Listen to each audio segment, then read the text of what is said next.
इससे पिछले वीडियो में अपन ने देखा था समांतर माध्य, जो बेसिक उसके जो फॉर्मूला वगैरह है, इसमें अपन देखेंगे माध्यक। तो मैंने ये बताया था कि माध्यक के अंदर भी तीन कंडीशन होती है, जब आपको x दिया हुआ हो, जब x तथा f दिया हुआ हो, और तीसरी कंडीशन होती है जब वर्ग अंतराल दिया हुआ हो। तो जब देखो पहली कंडीशन है जब x दिया हुआ हो, तो x दिया हो तो तुम्हें क्या करना होता है, सबसे पहला काम करना होता है उसको आरोही क्रम में लिखना। तो आरोही क्रम क्या होता है, आरोही क्रम होता है बढ़ता क्रम।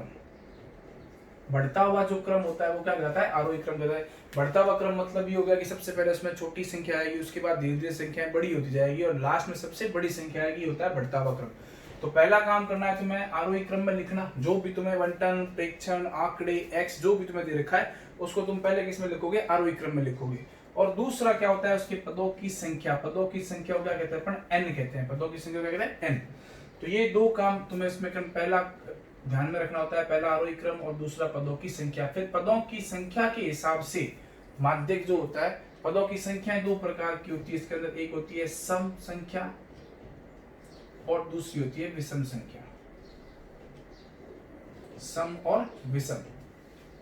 तो जब सम संख्या होती है और विषम संख्या होती है, सम संख्या तो मतलब तुम समझते हो जैसे 2, 4, 6, 8, 10, 12, और विषम संख्या मतलब 1, 3, 5, 7। तो पदों की संख्या कैसे दे रखी है, जैसे मान लो मैं एक आंकड़ा लिखता हूँ 3, 5, 2, 1, 3, 2, 5, 3, 1, 3। ये मैंने एक आंकड़ा लिखा है।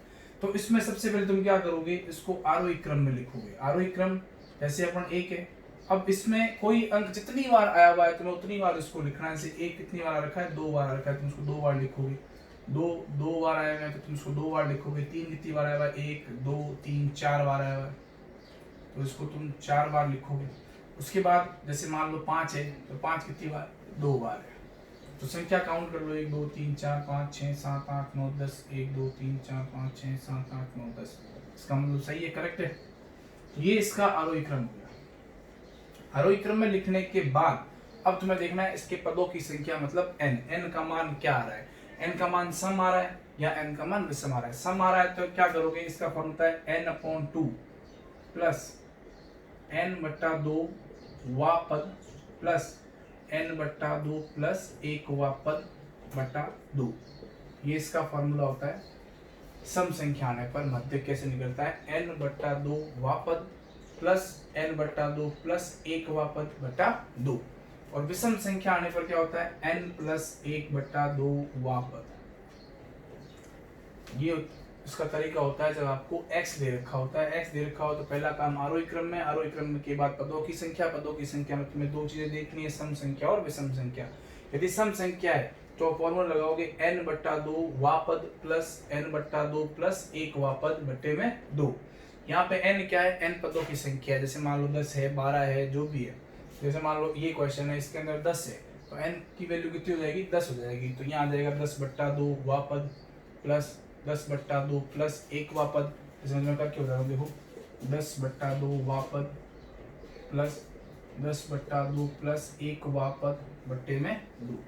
अब 10/2 कितना होता है, 5, मतलब 5 वा पद प्लस 10/2 5, 5 प्लस 1 कितना हो गया, 6 वा पद बट्टे में 2। अब तुम इस आंकड़ों में देखो, अपने आरोही क्रम वाले आंकड़ों में, कि 5 और छठा पद कौन सा है, 1, 2, 3, 4, 5। 5वां पद और छठा पद ये है 3 + 3, मतलब दोनों ही 3 है।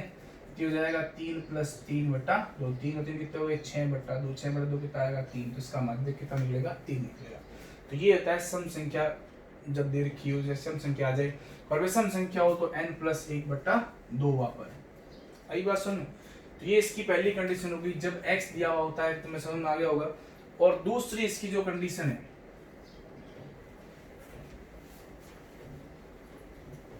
जब x और f दिया होता है। f वापस वही है, यहाँ पे फ्रीक्वेंसी जो बारंबारता है। तो माध्यक के अंदर एक चीज, जैसे मैंने तुम्हें समांतर माध्यम में समझाया था कि जब तुम्हें f दे रखा हो तो f बारंबारता होती है। माध्यक के अंदर जब f दिया होता है तो सबसे पहला काम करना होता है उसको CF। CF क्या होती है, क्यूम्युलेटिव फ्रीक्वेंसी इसको कहते हैं अपन, संचयी बारंबारता।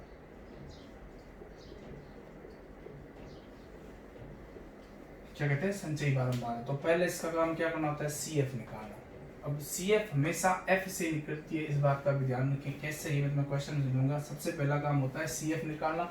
और दूसरा काम क्या होता है, वापस वही n/2। n/2 मतलब बारंबारताओं का जो योग होता है n/2 से ठीक बड़ी CF। दूसरा काम होता है n/2 से ठीक बड़ी जो CF दे रखी है तुम्हारे क्वेश्चन में, तुम्हारे टेबल के अंदर जो n/2, n क्या होगा, बारंबारताओं का योग होगा। यहाँ पे n जो होता है वो होता है बारंबारताओं का योग,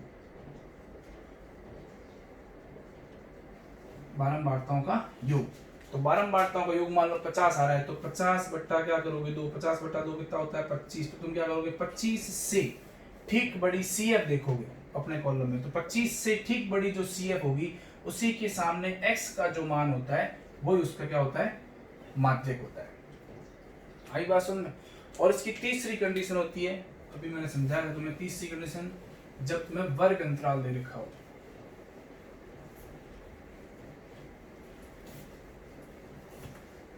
इसकी तीसरी कंडीशन होती है जब वर्ग अंतराल दिया हो। वर्ग अंतराल दिया होता है तो अपन माध्यक निकालने का एक फॉर्मूला लगाते हैं,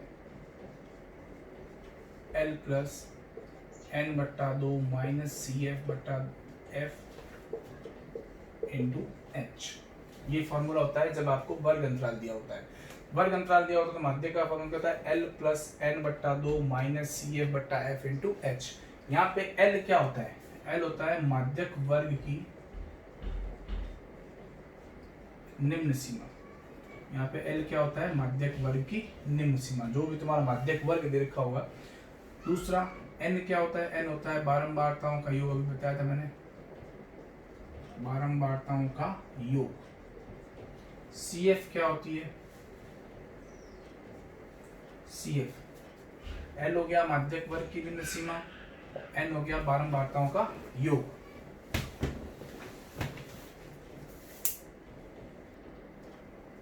CF होती है माध्यक वर्ग के ठीक पहले की संचयी बारंबारता। CF क्या होती है, माध्यक वर्ग के ठीक पहले की, इस बात पर ध्यान रखना, माध्यक वर्ग के ठीक पहले की संचयी बारंबारता। उसके बाद F क्या होता है, F होता है माध्यक वर्ग की बारंबारता। और H क्या होता है, H होता है तुम्हारे वर्ग अंतराल। वर्ग अंतराल मतलब जैसे अपन ने वर्ग लिखा था 0 से 10, 10 से 20, 20 से 30, तो इसके बीच में कितना डिफरेंस है, इसका अंतर कितना है, वो क्या होता है, इसका वर्ग अंतराल होता है। तो ये होता है माध्यक। जब आपको वर्ग अंतराल दिया हो तो अपन माध्यक में फॉर्मूला लगाते हैं L plus n/2 minus CF/F into H। अब इसकी वैल्यू कैसे निकलती है, देखो L क्या होता है, माध्यक वर्ग की निम्न सीमा, N क्या होता है, बारंबारताओं का योग, CF क्या होती है, माध्यक वर्ग की ठीक पहले की संचयी बारंबारता, F क्या होता है, माध्यक वर्ग की बारंबारता, और H क्या होता है, वर्ग अंतराल। तो ये तुम्हारे माध्यक हो गया, माध्यक का फॉर्मूला हो गया। अब अपन बात करते हैं बहुलक की। तो बहुलक के अंदर भी दो कंडीशन एक जैसी है, मतलब सेम है। देखो बहुलक बहुत ही आसान है। बहुलक में क्या है, आंकड़ों में जो संख्या जितनी ज्यादा बार आई हुई है या जो संख्या सबसे बड़ी है वही उसका क्या होता है, बहुलक होता है। इसकी पहली और दूसरी कंडीशन सेम है। पहली कंडीशन जब आपको x दिया हुआ होता है और दूसरी कंडीशन x तथा f दिया होता है, तो दोनों में तुम्हें यही काम करना है, सेम है। मतलब जो संख्या जितनी ज्यादा बार आई हुई है वही उसका क्या होता है, बहुलक होता है। या फिर जिसकी बारंबारता सबसे अधिक होती है उसमें ही x का जो मान होता है वो उसका क्या होता है, बहुलक होता है। ठीक है। और इसकी तीसरी कंडीशन क्या है, इसकी तीसरी कंडीशन होगी जब आपको वर्ग अंतराल दिया हुआ हो। तो वर्ग अंतराल जब दिया होता है तो बहुलक के अंदर एक फॉर्मूला लगता है, वो होता है L plus F1 minus F0/2F1 minus F0 minus F2 into H।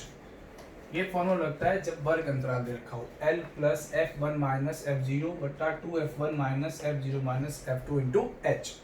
यहाँ पे वही जैसे माध्यक में अपन देखा था L माध्यक के अंदर L जो होता है वो माध्यक वर्ग की निम्न सीमा होता है, और बहुलक के अंदर बहुलक वर्ग की निम्न सीमा हो गया,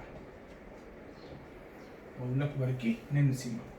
ये जो F1 है, F1, F0 और F2, इसको आप कैसे ध्यान में रखोगे, देखो सिंपल सा तरीका है। F1 सबसे बड़ी बारंबारता होती है। सबसे पहले तुम ये देखो कि सबसे बड़ी बारंबारता कौन सी है तुम्हारे क्वेश्चन के अंदर, तो सबसे बड़ी जो बारंबारता होती है वही क्या होती है, F1 होती है।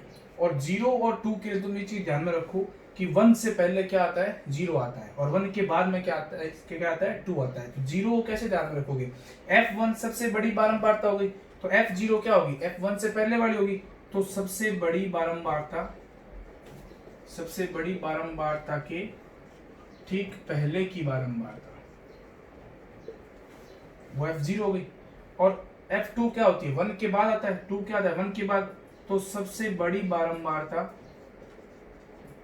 के ठीक बाद की बारंबारता, ये क्या हो गई, F2 हो गई। और H वही हो गया तुम्हारे वर्ग अंतराल, जिसको अपन कहते हैं। सबसे इंपॉर्टेंट बात यह है कि बहुलक में तुम्हें कोई भी नया कॉलम बनाने की जरूरत नहीं है। जैसे समांतर माध्य के अंदर अपन FD का कॉलम बनाते हैं सिग्मा FD के लिए, FU का कॉलम बनाते हैं सिग्मा FU के लिए। माध्य के अंदर क्या बनता है, अपन CF का कॉलम बनाते हैं संचयी बारंबारता, क्योंकि आगे संचयी बारंबारता की जरूरत पड़ती है। वैसे ही लेकिन बहुलक के अंदर तुम्हें कोई भी नया कॉलम बनाने की जरूरत नहीं है। एक जो दे रखा है उसमें तुम्हें F1 सबसे पहले देखना है। F1 क्या होता है, सबसे बड़ी बारंबारता होती है। जो सबसे बड़ी बारंबारता होती है वही उस बहुलक वर्ग होता है। बहुलक वर्ग के अंदर क्या होता है, L बहुलक वर्ग की निम्न सीमा होती है। तो ये तुम्हारा बहुलक हो गया, तुम्हारे समांतर माध्य, माध्यक और बहुलक, इसके जो फॉर्मूला है, जो सूत्र है, कैसे तुम्हें कौन सी कंडीशन में कैसे करना है, ये चीज मैंने तुम्हें इस वीडियो में बताया। अब क्वेश्चन जो है वो तुम्हें मुझे नेक्स्ट वीडियो में मिलेंगे। धन्यवाद।